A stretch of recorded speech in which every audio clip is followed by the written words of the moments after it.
It's time to go green. Kuwa Green. Switch off unused lights, opt for reusables over disposables, and support eco-friendly products. A choice, no matter how small, makes a difference. Inspire others with your green journey, and together let's shape a more sustainable tomorrow. Kuwa Green is an initiative of the People Daily.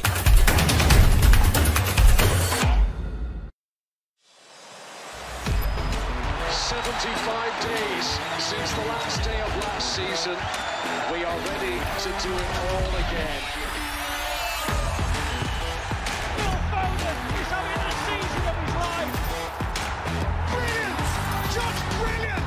That is quite something! Dial *423#, text DSTV Compact for 3,700 Kenya shillings and connect to all the football you want on DSTV.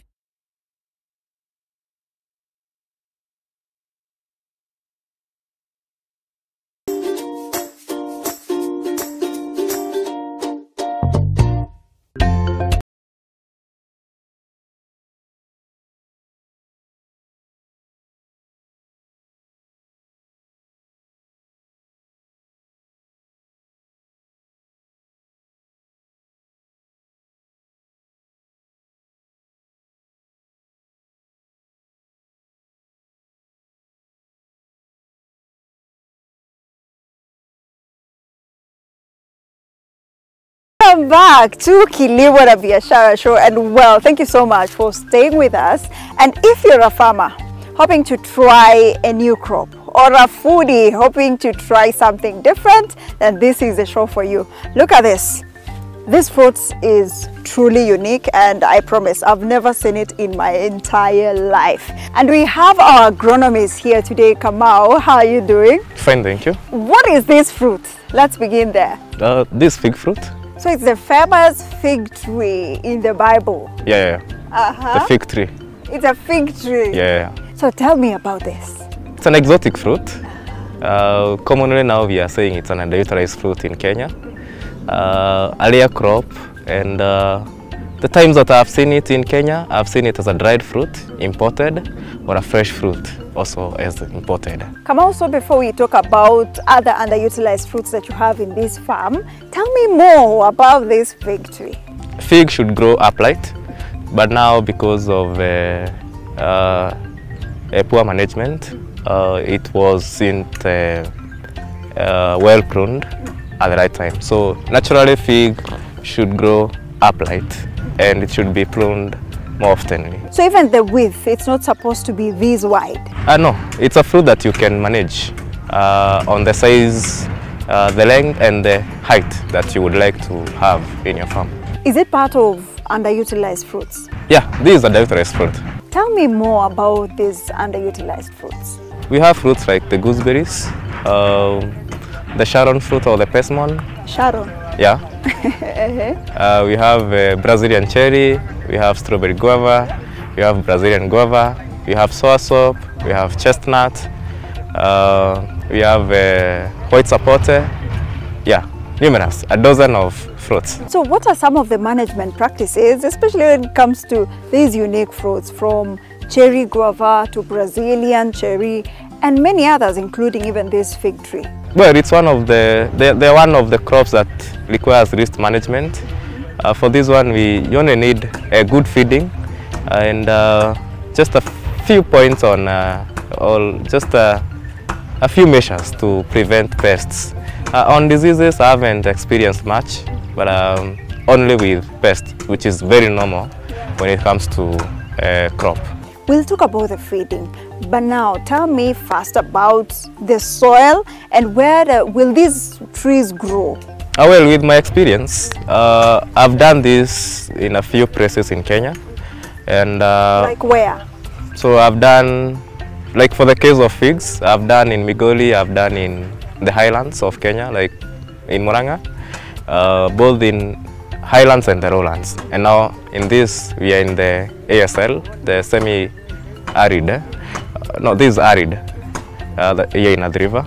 And for figs, they are doing well across all types of the soils, yeah, and climates. Yeah. And for cherries?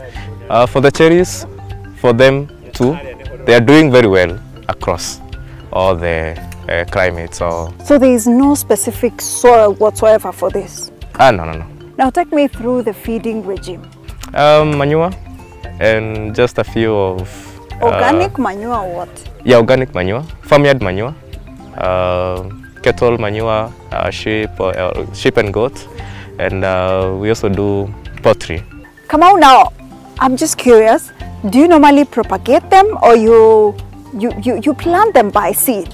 So for the case of figs, it's a bit hard to propagate from seeds, but from cuttings, it's so easy. You propagate it just like cassava. You cut and you plant it and it's going to sprout. For the case of Brazilian cherry and the strawberry guava, for that we do from seeds. Yeah, you can't do cuttings propagation. So what are other necessities? There is no, it's not hard. They don't have that dormancy. So all you need is bury the seed under the soil, cover it, you wait for 14 to 21 days and your seed will be out. And you also water it? You have to water it. And how is it managing these underutilized fruits? Number one and most management practice should be pruning, because by pruning you manage the number of branches per plant and also you manage the height and also the length of your crop. Kamau, this farm is truly productive and I see a lot of fruits. What's the plan for this? So the plan is to expand as now we introduce this into the market, because one, when you're getting into the market, you have to have numbers. So we have done our first trials in the markets and there is SIVO, or how people receive the fruits. It was quite encouraging. So right now we only need a very good marketing strategy and to reach more and more people. And is it hard to penetrate the market? Yeah, market is always the nut to crack. It's one of the hardest nuts to crack. Because one, consistency. How consistent are you when you start supplying the product? Number two, the quality of the product. So is it a product that can last for some days? Like for the case of Brazilian cherry, you know, it's a product that needs to be consumed as fast as possible. For the case of fig, it got a longer shelf life. For the case of Brazilian, the strawberry guava, it also got a longer shelf life. So when it comes to marketing, you also need to strategize on which market are you going to penetrate on.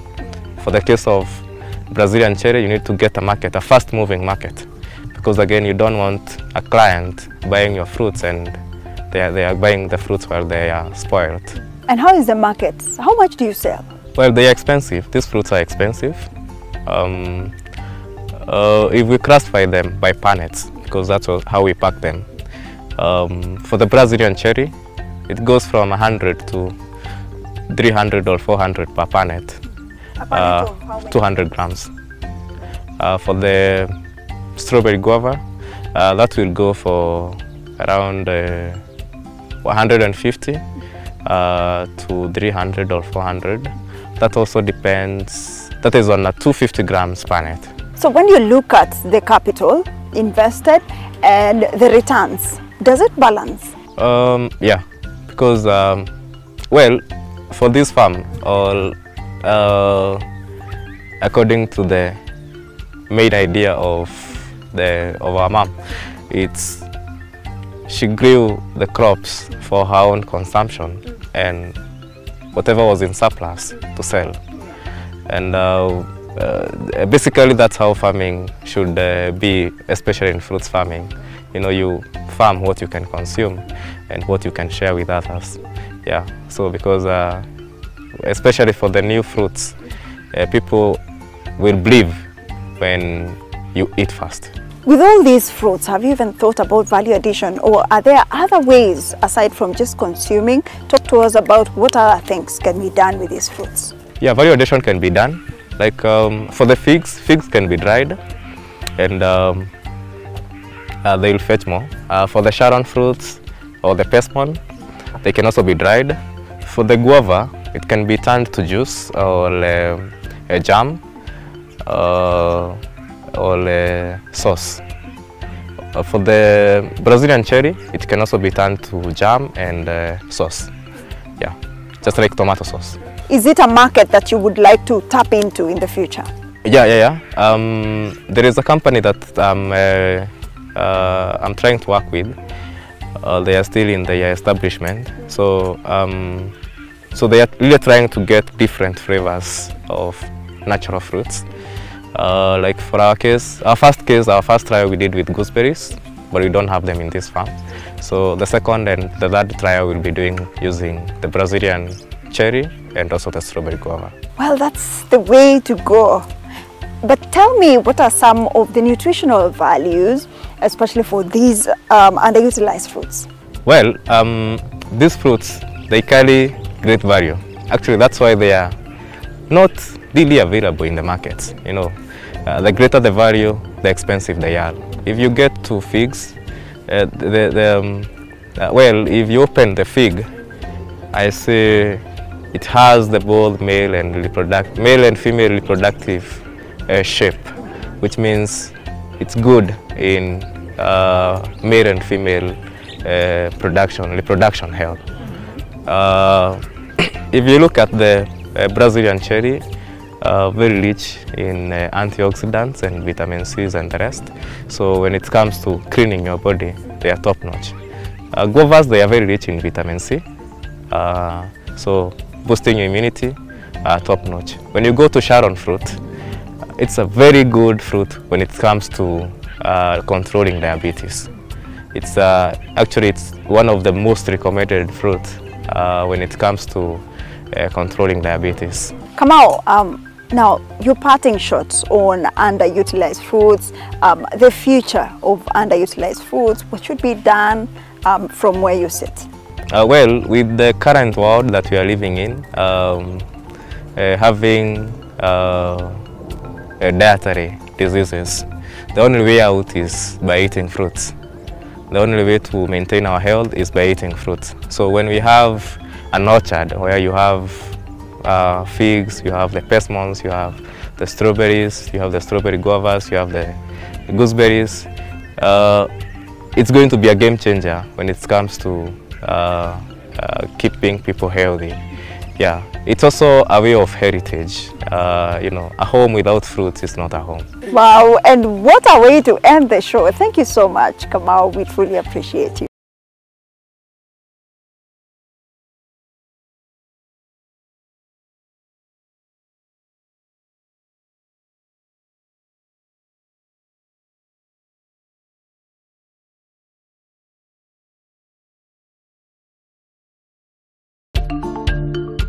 Ooh, a home without a food is not a home. You heard that, right? Well, that's how we wrap up this show today. Those are some of the underutilized fruits. Remember, there are hundreds of them. And as you can see, you can actually grow them in your household and you can tap into this market. Thank you so much for being part of this show. My name is Linda Koskei. See you again next Sunday for yet another exciting episode of Kilimo na Biashara. See you then.